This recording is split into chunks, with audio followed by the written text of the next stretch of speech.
ইলমের কারণে মানুষ যদি এতখানি তারাক্কি করতে পারে, তাহলে কিয়ামতের দিন আল্লাহ রাব্বুল আমিন মানুষের যারা পরিমাণ আমলকে আল্লাহ দেখাতে পারবেন না। পারবেন না? পারবেন। আজকে আমরা ছোট আমলকে ছোট মনে করি না, ছোট নেকিকে ছোট মনে করি, ছোট গুনাহকে ছোট মনে করি। জীবনের ছোট আমলকে ছোট মনে করতে হবে না, নেকি হোক কিংবা গুনাহ হোক, ওকে বড়ই মনে করতে হবে সব সময়তে।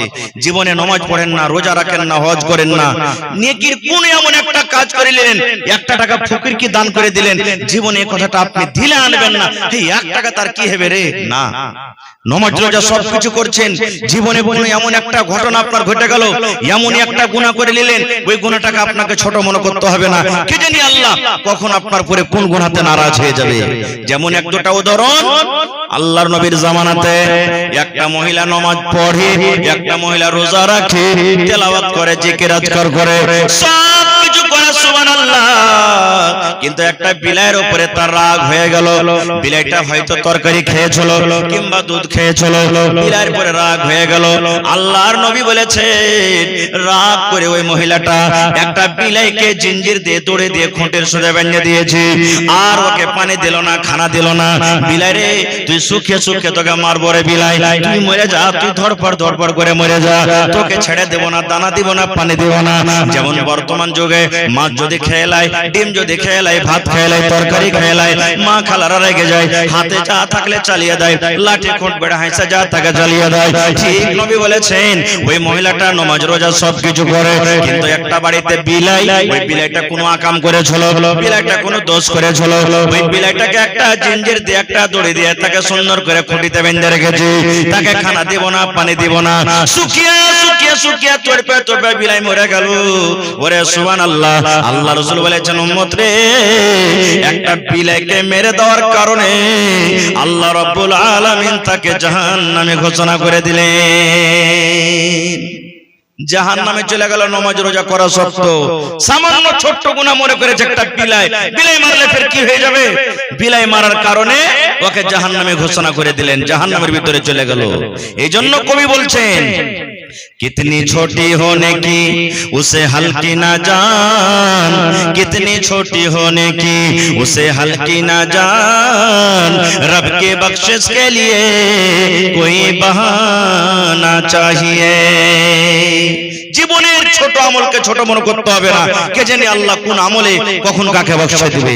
আর একটা হাদিস শুনেন, আল্লাহ রাসূল বলেছেন, ইমরাতুন ফাহিশা, একটা বেশ্যা নারী জিনা ব্যভিচার করত, জিনা ব্যভিচার করত, যাকে আমাদের ভাষাতে রান্ডি বলি, রান্ডিগিরি করত। আজকে যেমন গরমের টাইম, গরমের সময় আজকে আমাদের কলেজা শুকিয়ে যায়, আহারে টুটিটা শুকিয়ে যায়।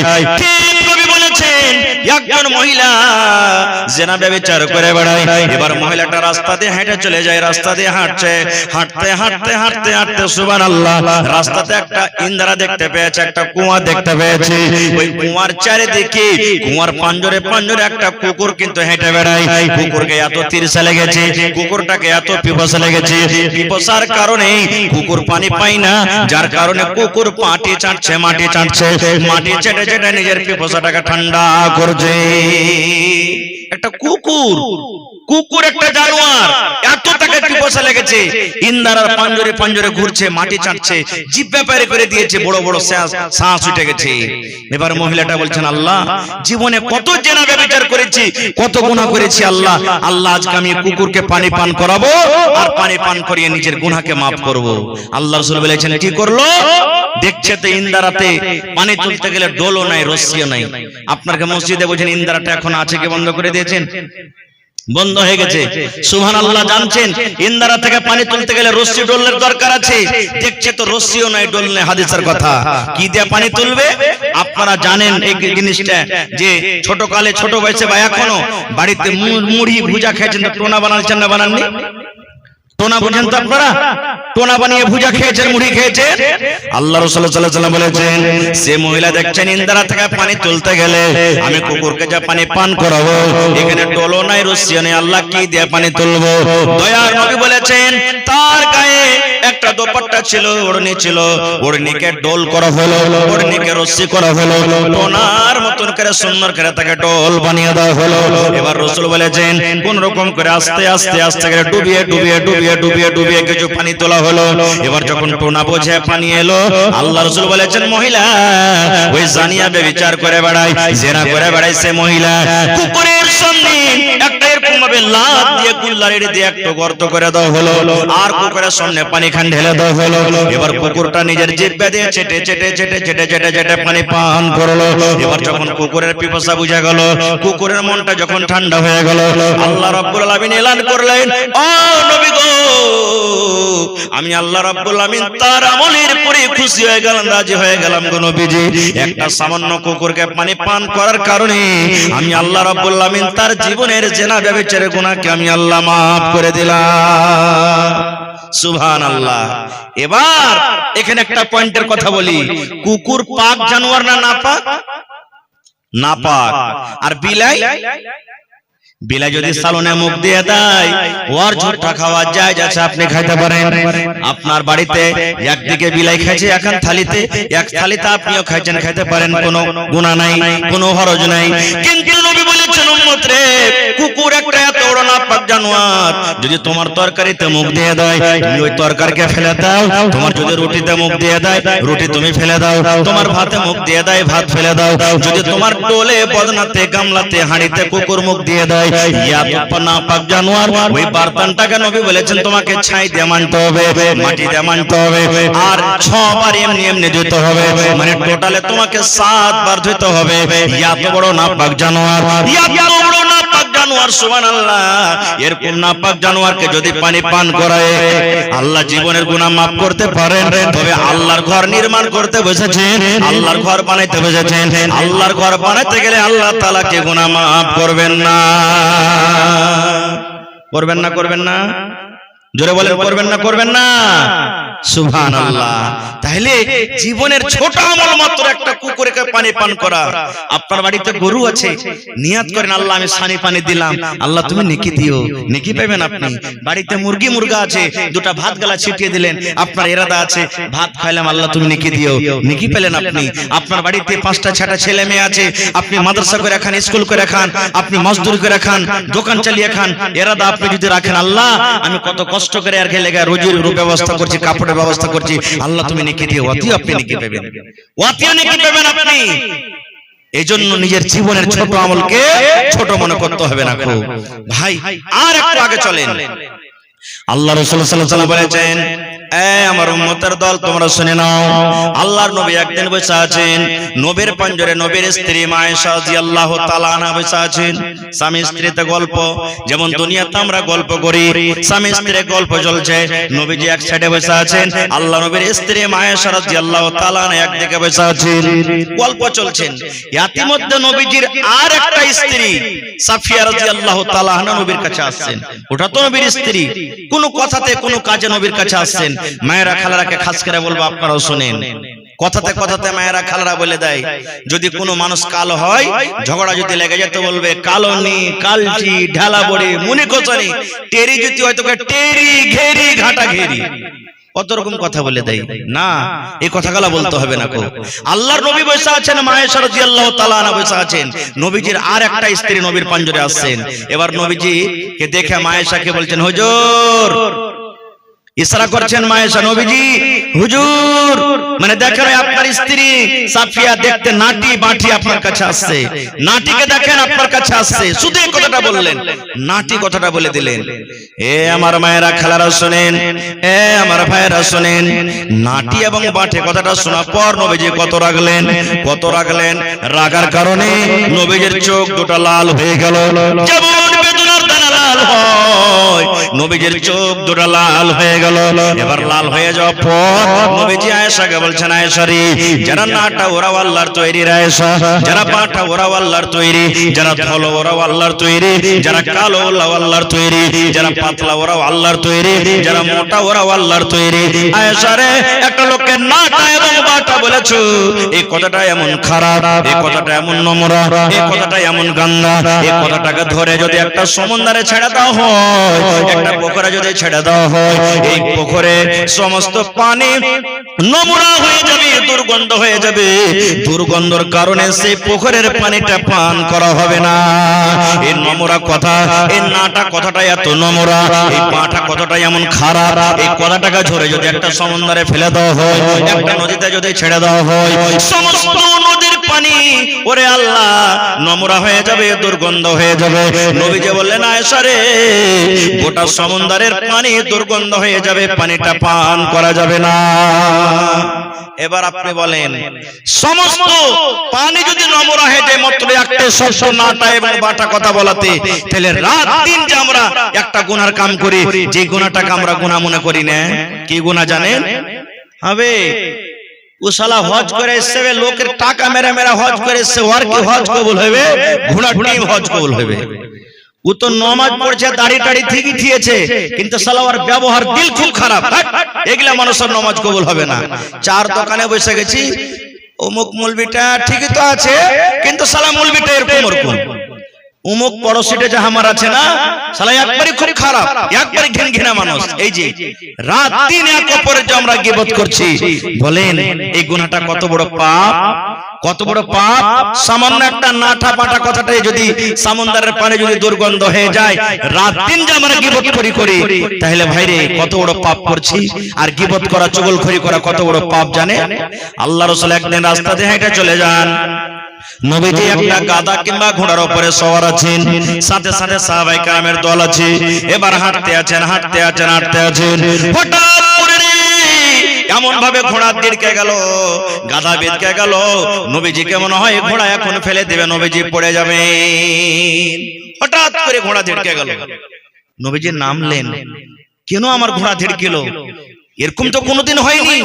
নবীজি নামা পর দেখছেন ওখানে কয়েকটা কবর আছে।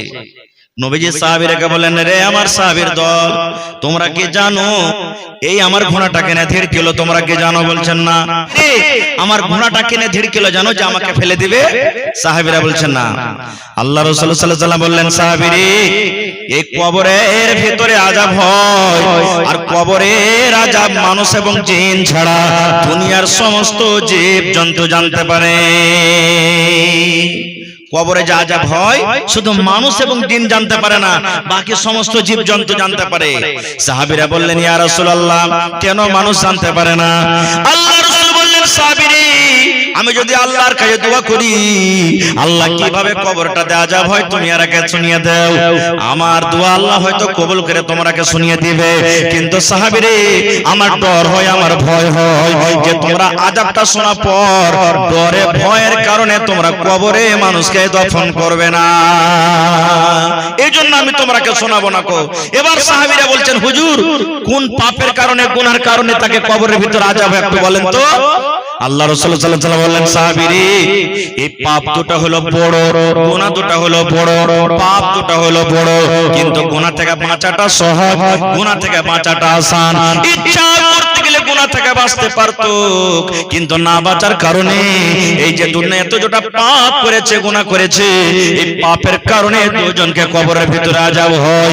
এক নম্বর পাপ হলো কি, এই লোকটাকে যে কবরের ভিতরে আযাব হয়, এই লোকটা পেশাব করতো, কিন্তু পেশাবের ছিটা থেকে সে বাঁচত না। পেশাব করতো, পেশাবের ছিটা থেকে বাঁচত না। এই জন্য পেশাব করবেন তো নরম মাটি দেখে পেশাব করবেন। কড়া মাটিতে পেশাব করতে গেলে পেশাব আপনার গতরে, পায়ে, হাতে ছিটা আসতে পারে, ওই পেশাবের ছিটা থেকে বাঁচত না। এবারকার যুবককে বলবো, কত ভাই আছেন পেশাব করতে বসছেন, পানি নেন না। পেশাবের ছিটা থেকে বাঁচা দূরের কথা, পেশাব করতে বসে পানি নেন না, তাহলে আপনার আঞ্জাম কি হতে পারে? আল্লাহ রাসূল বলেছেন, তুমি পেশাব করতে বসো, যদি তুমি পানি না পাও তো ঢাল ইস্তেমাল করো, ঢাল ইস্তেমাল করো, ইট ইস্তেমাল করো, ওইটাই তোমার পানির ব্যবস্থা হয়ে গেল। এবার যদি আমরা পানি থাকা সত্ত্বেও কিছু করি না, তাহলে আমাদের অবস্থা কি হতে পারে? দুই নম্বর রাসূল বললেন, ও আমার সাহাবী, তুমি শুনে নাও, দুই নম্বরে কবরে যে লোকটাকে আযাব হয়, এই লোকটা কিন্তু চুগলখড়ি করে বেড়াতো, এই লোকটা গীবত করতো, এই লোকটা চুগলখড়ি করতো, এই লোকটা জীবনে গীবত করতো।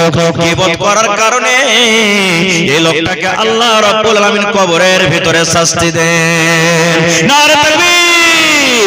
হয়নি হবে না হতে পারে না আমার নবীর সাথে কারো তুলনা হয়নি হবে না হতে পারে না আমার নবীর সাথে কারো তুলনা হায়রে তুলনা তো দূরের কথা ছায়াও মিলে না হায়রে তুলনা তো দূরের কথা ছায়াও মিলে না হয়নি হবে না হতে পারে না আমার নবীর সাথে কারো তুলনা হয়নি হবে না হতে পারে না আমার নবীর সাথে কারো তুলনা সকল নবী রাসূল ছিলেন খোদার দিবানা দু নয়নে দেখব খোদা ছিল তামান্না সকল নবী রাসূল ছিলেন আল্লাহর দিবানা দু নয়নে দেখব খোদা ছিল তামান্না আরে মোর নবীকে ডেকে নিলেন আরে মোর নবীকে ডেকে নিলেন দেখবে রব্বানা হয়নি হবে না হতে পারে না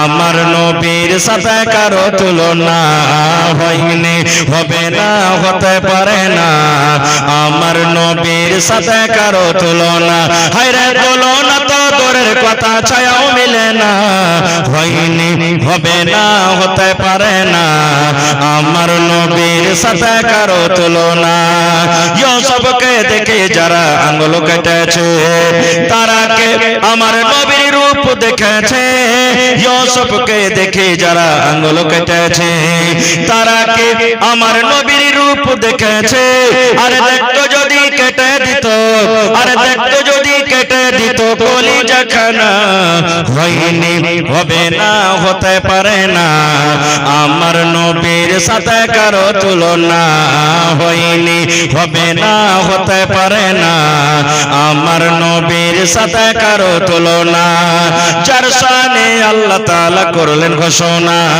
খলকে আযম আমার শাহে মদিনা যার শানে আল্লাহ তাআলা করলেন ঘোষণা খলকে আযম আমার শাহে মদিনা মুসলমানে নবী ছাড়া কিছুই মানে না মুমিনে কোরআন ছাড়া কিছুই বুঝে না হয়নি হবে না হতে পারে না আমার নবীর সাথে কারো তুলনা হয়নি হবে না হতে পারে না আমার নবীর সাথে কারো তুলনা নারে তাকবীর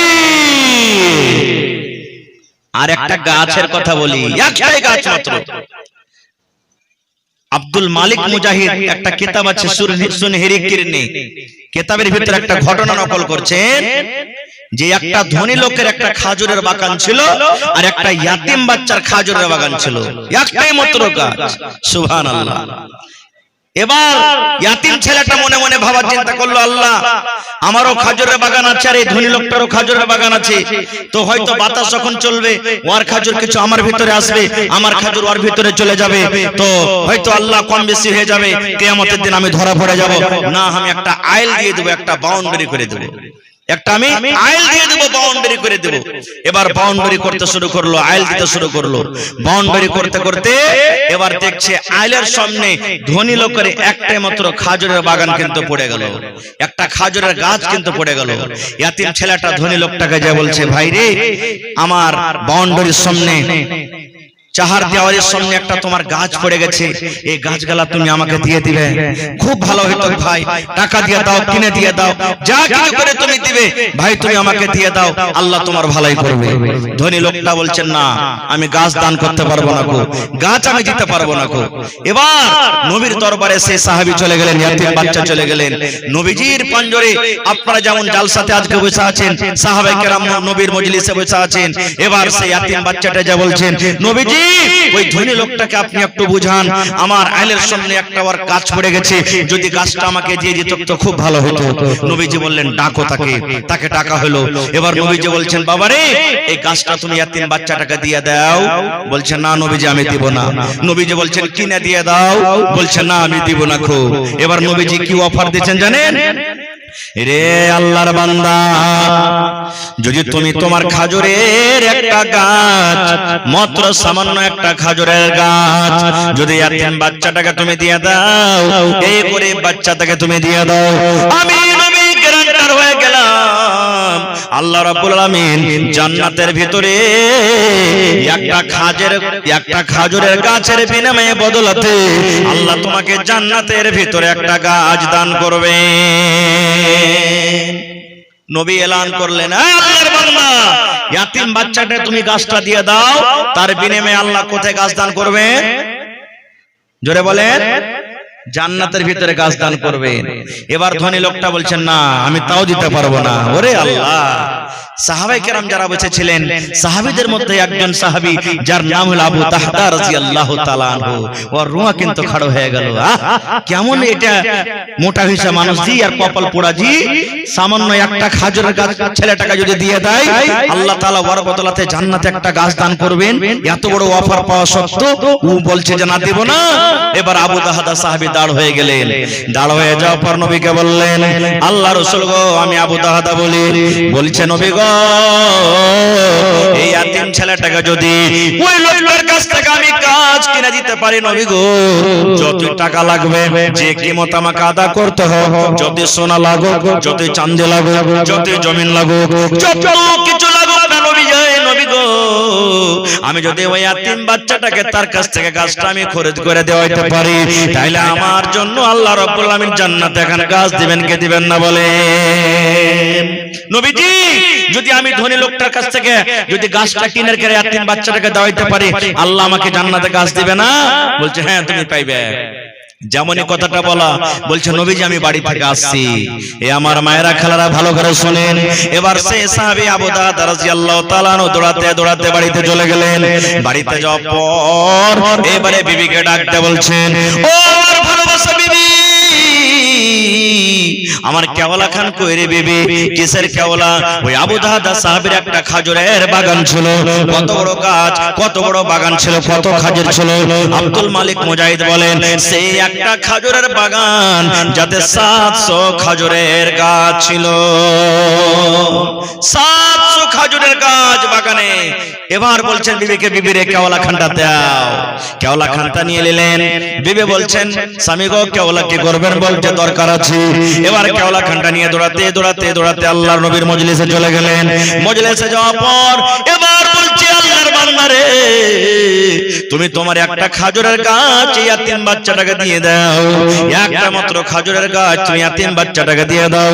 আমি আবু দাহদা একটা খাজুরের গাছের বদলাতে আমি তোমাকে 700 খাজুরের গাছের কেওলা আমি দান করলাম। দিয়ে দাও একটা গাছ, তার বদলাতে আমি তোমাকে 700 খাজুরের গাছ আমি দান করছি। তখন লোকটা বলছে, মজাক করছো নাকি তুমি? বলছে, না মজাক করি না। বলছে, তাইলে তুমি একটা গাছের বদলাতে আমাকে 700 খাজুরের গাছের বাগান তুমি দিবে মানে? এবার বলছেন আবু দাহদা রাদিয়াল্লাহু তাআলা আনহু বলছেন, না রে খেপা না, মজাক করি না রে ভাই, তোকে মজাক করি না, আমি সত্য কথা বলছি। ইয়াতিম বাচ্চাটাকে তুমি একটা গাছ দিয়ে দাও, একটা গাছের বদলাতে আমি আবু দাহদা তোমাকে আমি 700 খাজুরের গাছের আমি কেওলা দান করলাম। কেওলা দাও হয়ে গেল, ইয়াতিম বাচ্চাটাকে গাছটা দাও হয়ে গেল। এবার আবু দাহদা সাহাবী বাড়িতে দৌড়াতে দৌড়াতে চলে গেলেন। এবার বাড়ির দুয়ারে দাঁড় হয়ে বলছেন, ও আবু দাহদা, ও আবু দাহদা বলছেন, বিবি রে, এ উম্মে দাহদা, তুমি তাড়াতাড়ি করে ছেলে মেয়েকে বাড়ি থেকে নিয়ে বের হয়ে যাও। এ আমার বিবি শুনে নাও, বাড়িতে যা দরকারের সামান আছে তুমি নিয়ে নাও, আর বাড়ি থেকে তুমি বের হয়ে যাও। ভালোবাসা বিবি বলছেন, স্বামী গো, কেন এরকম কথা বলছেন? এবার আবু দাহদা বলছেন, বিবি রে, এই গাছ, এই বাগান আমি বিক্রি করে দিয়েছি। বাগানের ভিতরে একটা সুন্দর কুয়া আছে, ওটাও বিক্রি করে দিয়েছি। এই ঘর বাড়ি আমি বিক্রি করে দিয়েছি। এবার বিবি বলছেন, স্বামী গো, কত দামে বিক্রি করেছেন? এবার আবু দাহদা বলছেন, বিবি রে, কত দামে কত টাকাতে নয় রে বিবি, এই আমার বাড়িটা, এই আমার পুকুরটা, এই আমার খাজুরের বাগানটা মাত্র জান্নাতে একটা গাছের বিনিময়ে আমি বিক্রি করে দিয়েছি। যেমন কথাটা বলা, সুবহানাল্লাহ। আবু দাহদা বলছেন, আমার স্ত্রী আমাকে প্রশ্ন করে দিলেন, স্বামী গো, একটা গাছের বদলাতে এত বড় বাগান যে আপনি দান করে দিলেন, একটা গাছের বদলাতে এত বড় বাড়ি যে আপনি দান করে দিলেন, তাহলে জান্নাতের গাছটা কত বড় হবে একটু নবীকে বলেননি? জান্নাতে আল্লাহ যে গাছটা দিবেন, ওই জান্নাতের গাছটা কত বড় হবে নবীকে বলেননি? এবার আবু দাহদা বলছেন, বিবি রে, জান্নাতের গাছটা এত বড় হবে রে বিবি, তাহলে শুনে নাও, আল্লাহ রাসূল বলেছেন, মিয়াতু আমিন, 100 বছর পর্যন্ত যদি কোন একটা মানুষ হাট্টা কাট্টা যুবক সুন্দর একটা মজবুত ঘোড়ার উপরে চড়ে জান্নাতের একটা গাছের তলাতে যদি হাঁটতে থাকে কতদিন? একদিন, 2 দিন, 3 দিন করে 1 বছর গেল, 2 বছর গেল, 100 বছর পর্যন্ত যদি গাছের একটা তলাতে হাঁটতে থাকে, 100 বছর কেটে যাবে, কিন্তু একটা গাছের তলা সে পাস করতে পারবে না। এত বড় গাছের বিনিময়ে আমি আবু দাহাদা সমস্ত খাজুরের গাছকে আমি দান করে দিয়েছি। ভাইরা দেখেন, সামান্য একটা গাছ। আজকে মসজিদের জালসা, আপনারা হয়তো মনে মনে চিন্তা ভাবনা করবেন যে মসজিদে যারা আমির ধনী লোক তারাই দান করবে, আমরা করব না। জি না, সবাইকে দান করতে হবে। যে জায়গাতে এখন মসজিদে নববী বনা আছে মদিনাতে, জানেন মসজিদটা জমিনটা কার আর কে দাম আদায় করেছিল জানেন? শুনেছেন কোনদিন? যে জায়গাতে মসজিদে নববী হাজিরা হজ করতে, যে সেই মসজিদে নববীতে নামাজ পড়েন, যেই মসজিদের ব্যাপারে আল্লাহ রাসূল বলেছেন যদি কোনো মানুষ মসজিদে নববীতে 1 ওয়াক্তের নামাজ পড়ে, এগুলা মসজিদে 1000 ওয়াক্ত নামাজ পড়ে, জানে কি হবে? আল্লাহ তাআলা ওকে 1 ওয়াক্তের নামাজ যতখানি নেকি দান করবেন, এত নেকি। সেই জায়গাটা কার? আল্লাহ রাসূল যখন হিজরত করে মদিনা চলে গেলেন, মদিনাতে মসজিদ বানাইতে হবে। মুসলমানের শান, মুসলমানের জান, মুসলমানের মান হলো মসজিদ। যেখানে মুসলমান আছে ওখানে মসজিদ বানাইতে হবে। আজকে আমি দেখছি আপনাকে জুমা মসজিদে খুতবা দিলাম, সুবহানাল্লাহ, মেলায় মানুষ জায়গা বেগর খাড়ে হয়ে থাকছে, পিছনে দাঁড় হয়ে থাকছে, জায়গা পাই না। এত জায়গার কষাকষি থাকা সত্ত্বেও যদি আপনারা মন জান মিলিয়ে যদি মসজিদ না বানান, তা কখন বানাবেন ভাই? তো মসজিদে নববী, সুবহানাল্লাহ, নবীজি হিজরত করে মদিনা চলে গেলেন, দেখলেন এই জায়গাটায় মসজিদ বানাইতে হবে। নবীজি সাহাবীরাকে বললেন, হাগো এই জায়গাটা হলো কার? সাহাবীরা বললেন, নবীজি দুটো ইয়াতিম বাচ্চার জমিন, বাপ নাই, একটা নাম হলো সাহাল, একটা নাম সোহেল। ইয়াতিম বাচ্চা, গরিব বাচ্চা, দুটো ইয়াতিম বাচ্চার জমিন। নবীজি বললেন, ডাকো বাচ্চা দুটাকে।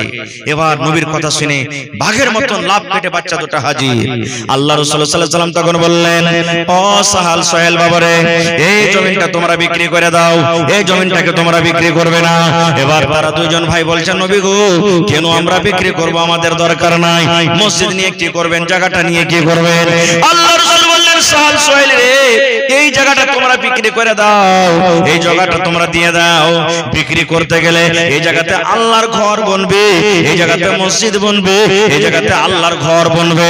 আল্লাহর ঘরের জন্য তোমরা দুটো ভাই জমিনটাকে বিক্রি করে দাও। এই আমার টিকটিকে পাড়া গ্রামের মায়েরা খালারা শুনেন, যেমন এই কথাটা বলা, ওরে আল্লাহ, ইয়াতিম বাচ্চা যাদের বাপ নাই, বাপ হারা দুটো ইয়াতিম বাচ্চা, বাপ দুনিয়া থেকে চলে গেছে, যেমন কথাটা বলে দাও, সুবহানাল্লাহ। বাচ্চা দুটো তখন বলছেন, ইয়া রাসূলুল্লাহ, আমরা মসজিদের জন্য এই জমিনটাকে বিক্রি করব না, আমরা বিক্রি করব না, বিক্রি করার দরকার নাই। নবীজিকে বলছেন, আল্লাহ নবী গো, যদি এখানে আল্লাহর ঘর বানাবেন, মসজিদ বানাবেন, আমরা নিজের আব্বার জন্য, নিজের মায়ের জন্য, আমরা দুটো ইয়াতিম বাচ্চা, ইয়াতিম ভাই, আমরা মসজিদের জন্য জমিনটাকে আমরা ওয়াকফ করে দিলাম, দান করে দিলাম। আল্লাহ রাসূল বললেন, সাহাল সোহেল রে, তোমরা বিক্রি করে দাও রে বাবা, তোমাদের দান লওয়া হবে না, তোমাদের দান লওয়া হবে না, তোমরা জমিনটাকে বিক্রি করে দাও। বিক্রি করার পর মসজিদ এখানে তৈরি হবে। ইয়াতিম বাচ্চা দুটো হ্যালো, আল্লাহ রাসূল গো, আমরা দুটো ভাই ইয়াতিম, আমাদের বাপ নাই বলে আপনি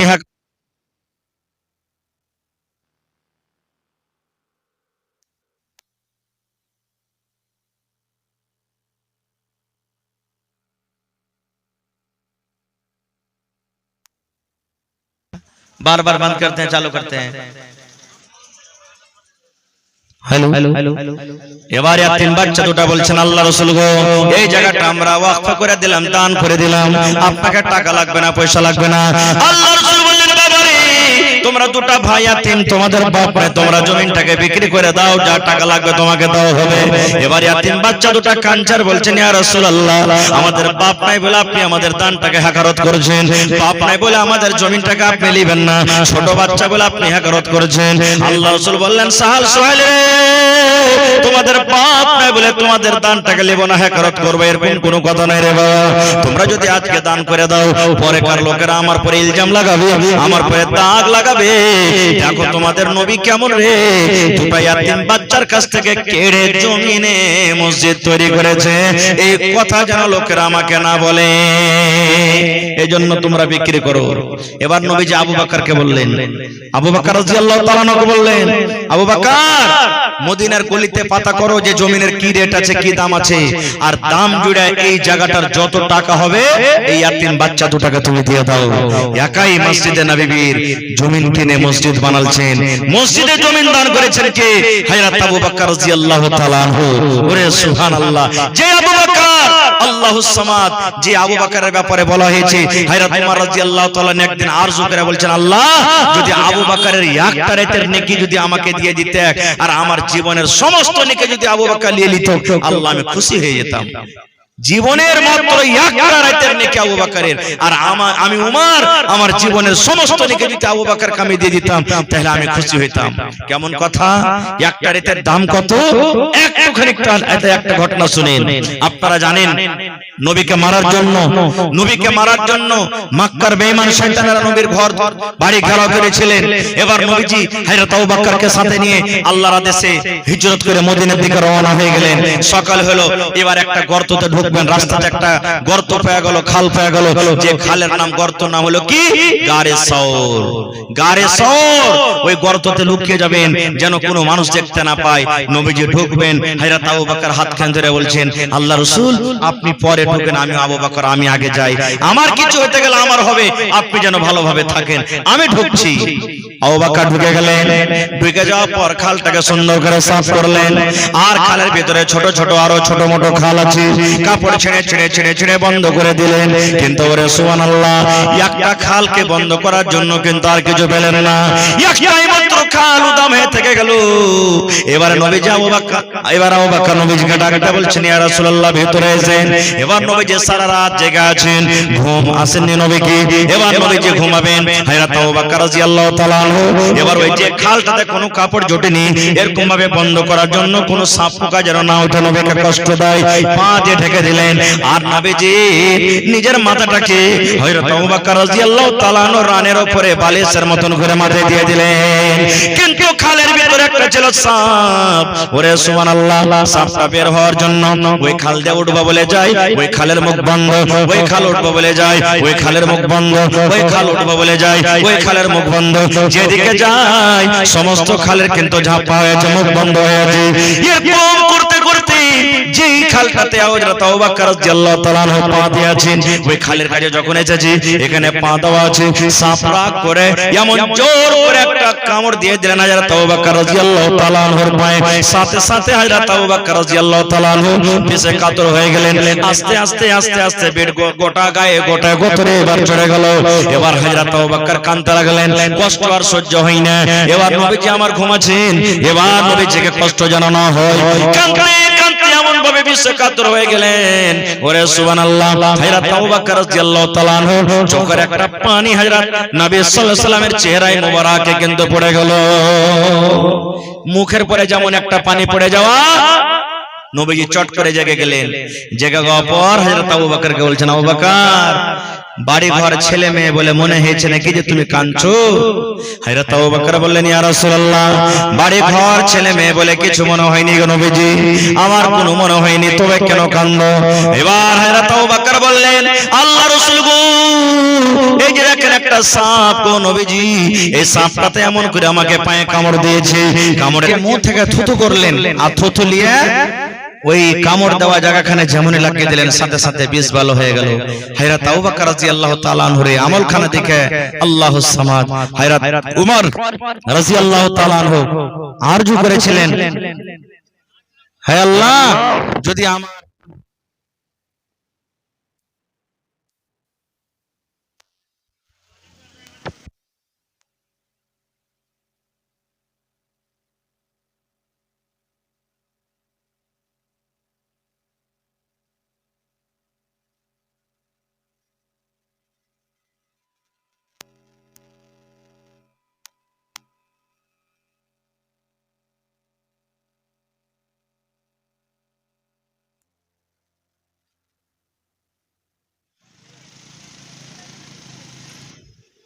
हेलो হযরত আবু বকর রাদিয়াল্লাহু তাআলা আনহুর আমলখানা দেখে হযরত উমর রাদিয়াল্লাহু তাআলা আনহু আরজু করেছিলেন যে আল্লাহ আমার জীবনের সমস্ত আমল যদি আবু বকরকে দিয়ে দেওয়া হয় আর আবু বকর রাদিয়াল্লাহু তাআলা আনহুর একটা রাতের আমল যদি আপনি আমাকে দিয়ে দেওয়া হয় কত না ভালো হয়।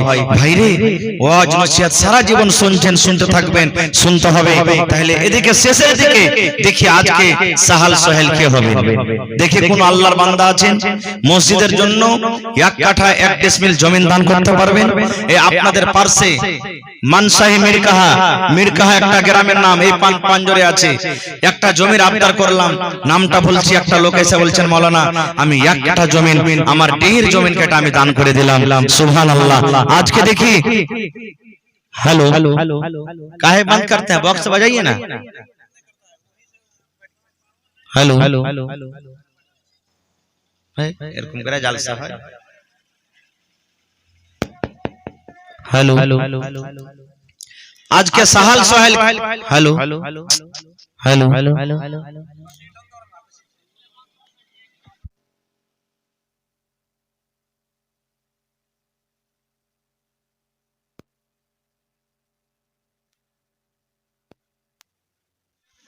हेलो तो भाई আমার একটা জেনারেটরে যদি না হয় তো ডাবল জেনারেটর রাখতে হতো। বারবার এরকম ডিস্টার্ব হওয়া না আপনাকে শুনতে ভালো লাগবে না আমাকে কইতে ভালো লাগবে। তো আজকে দেখি কোন আল্লাহর বান্দা আছেন সাহাল সোহেল রাদিয়াল্লাহু তাআলা আনহুকে জোড়াকে হবে। দেখি কোন আল্লাহর বান্দা বান্দি হবেন। দেখি আপনাকে যেটা নামে লেখা আছে বাকি বাকায়া আছে আল্লাহর ওয়াস্তে সকল মানুষকে আমি আবার একবার ডাক দিচ্ছি যে আপনারা যেখানে আছেন আর যারা এদিক ওদিক আছেন বাড়িতে আছেন একটু আল্লাহর ওয়াস্তে মহব্বতের সাথে আল্লাহর ঘরের জন্য মসজিদের জন্য একটু আপনারা উঠে এসেন আর নিজের নিজের দানটাকে আপনারা দিয়ে যান ভাই। এবং সাথে সাথে আরো বলি এই বছর আল্লাহ তাবারাক ওয়া তাআলা ফসল পানি আল্লাহর রহমতে খুব ভালো হয়েছে, মাকই ভালো হয়েছে, দামও ভালো পেয়েছেন। আর আল্লাহর ঘরের জন্য জলসা, আল্লাহ রাসূল বলেছেন মান বানা লিল্লাহি মসজিদান বানাল্লাহু লাহু বাইতান ফিল জান্নাহ, যে আল্লাহর ঘরের জন্য সুবহানাল্লাহ মসজিদ বানাবে, আল্লাহর ঘর বানাবে আল্লাহকে রাজি করার জন্য, আল্লাহ তাবারাক ওয়া তাআলা তার জন্য জান্নাতের ভিতরে একটা ঘর বানাবে। সেই বিশ্বাস, সেই আশা, সেই ইয়াকিন মনে করে দেখি কোন আল্লাহর বান্দা আছেন আজকে 10,000 10,000 10,000 করে কম করে 2-4-5টা লোক 5,000 করে 2-4-5টা লোক 1000 1000 2000 করে 10-20টা লোক একটু আপনারা আসেন তো আল্লাহর রাস্তে। ভাই আমার আপনাদের গ্রামে মোটামুটি 400 থেকে 500 ঘর আছে। যদি একটা ঘর একটা বাড়ি কিছু যদি 1000 টাকা করেও যদি আপনারা এই বেড়ে যেতেন তাহলে 4 থেকে 5 লক্ষ টাকা আপনাদের কালেকশন হবে, চাঁদা হবে। যদি এক টাকার 1000 টাকা দেন তাও তো ভাই আমার যাক আল্লাহ তাবারাক ওয়া তাআলা আপনাকে তৌফিক দিয়েছেন। আজকে মজলিস লেগেছে, এই মজলিস আবার কখন লাগবে, আমাদের মধ্যে আর কে কখন থাকবো, কি দুনিয়া থেকে চলে যাব সেটা আল্লাহ জানছে, আমরা কেউ জানি না। তো আসেন আপনারা 5 থেকে 10 মিনিটের মধ্যে নিজের নিজের দানটাকে আপনারা দিয়ে যান। মায়েরা খালারাকে বলবো আপনারা 1 বস্তা 2 বস্তা করে সিমেন্টের দাম গলা দেন, গলার হার, নাকের নাকমণি, কানের বালি আর বাড়িতে যা গহনা গাঁঠি আছে, থালি বাসন, কাঁসার বদনা যা যা দিয়ে যান। এই দেখেন সর্বপ্রথম একজন কোন আল্লাহর বান্দি একটা কাঁসার থালি দান করে গেছে, মাশাআল্লাহ। আসেন এরকম ভাবে নিজের দানটাকে আপনারা মন মতন দিয়ে যান। যে ভাইরা এদিক ওদিকে আছেন আপনারা কাজে কামে ব্যস্ত আছেন, আপনারাকে বলবো 5 থেকে 10 মিনিটের জন্য একটু আল্লাহর রাস্তায় আপনারা আসেন আর আল্লাহর ঘরের জন্য নিজের নিজের দানটাকে আপনারা একটু দিয়ে যান তাড়াতাড়ি করে। কারণ আপনারাকে দান করতে হবে, আপনারাকে দিতে হবে, আপনারাই মসজিদে নামাজ পড়বেন, আল্লাহর ঘর আপনারাকে বানাইতে হবে। অন্য কোন গ্রামের লোক অন্য কোন জায়গার লোক এখানে আসবে না মসজিদ বানাইতে, আপনাদের কি বানাইতে হবে। এই জন্য একটু বেড়ে চড়ে আপনারা হিস্সা নেন, আসেন তাড়াতাড়ি করে আমার হাতে। যারা যারা দান করবেন বাস 5 থেকে 10 মিনিটের মধ্যে নিজের নিজের টাকা আপনারা জমা করে দেন। কারণ মানুষের কাম কাজের সময় মানুষ সারা রাত জাগতে পারবে না, সকাল বেলাতে আবার কামে কাজে চলে যাবেন। এই জন্য লেট না করে আর সকালের ভরসা না করে আপনারা নিজের নিজের দানটাকে একটু আসেন আল্লাহর রাস্তায় আর তাড়াতাড়ি করে নিজের নিজের দানটাকে দিয়ে দেন। মাশাআল্লাহ। আমার শ্বশুর মশাই জিয়াউর রহমান সাহেব তার ভাগের যেটা চান্দা ছিল শুনলাম দিয়ে দিয়েছে, আর ওপর থেকে এখন 1000 টাকা দিলেন আমার শাস্তির জন্য। শাস্তির শরীর খারাপ আপনারা সবাই জানছেন, জানো হ্যাঁ, শেফায়ে কামেলা আজলার জন্য 1000 টাকা দান করলেন। মাশাআল্লাহ, জাযাকাল্লাহ। রব্বানা যালামনা আনফুসানা ওয়া ইন লাম তাগফির লানা ওয়া তারহামনা লানাকুনান্না মিনাল খাসিরিন। রব্বানা আতিনা ফিদ দুনিয়া হাসানা ওয়া ফিল আখিরাতি হাসানাতাও ওয়া কিনা আযাবান নার। হে রব্বুল আলামিন, 1000 টাকা তোমার ব্যাংকে জমা করলেন তোমার ঘরের জন্য, 1 লক্ষ টাকা মনে করে তুমি কবুল করে নাও। মনের আশাকে আল্লাহ পুরা করো। আযবিল বাস রব্বান নাস ইশফি আনতা শাফি লা শিফা ইল্লা শিফাউকা শিফা আল্লাহ ইউগাদিরু সাকামা। আল্লাহ তুমি ডাক্তারে ডাক্তার, তুমি সার্জনে সার্জন, আল্লাহ শিফায়ে কামিলা আজলাতা করো। আল্লাহ জীবনের গুনাহ খাতাকে মাফ করে দাও রব্বুল আলামিন। যতদিন দুনিয়াতে হায়াত দিয়েছো সহি সালামত রাখো, পেরেশানি কষ্টকে আল্লাহ দূর করে দাও। হে আল্লাহ, মা বাপ দাদু দাদি নানা নানি শ্বশুর শাশুড়ি সব কবরে চলে গেছেন। দুনিয়ার খবর পাওয়া যায় কিন্তু কবরের কোনো খবর আসে না। আল্লাহ যারা কবরে চলে গেছেন তাদের কবরে তুমি জান্নাতের বিছানা দিয়ে দাও। রব্বানা তাকাব্বাল মিন্না ইন্নাকা আনতাস সামিউল আলিম। আমিন। ভালো বাজিবে।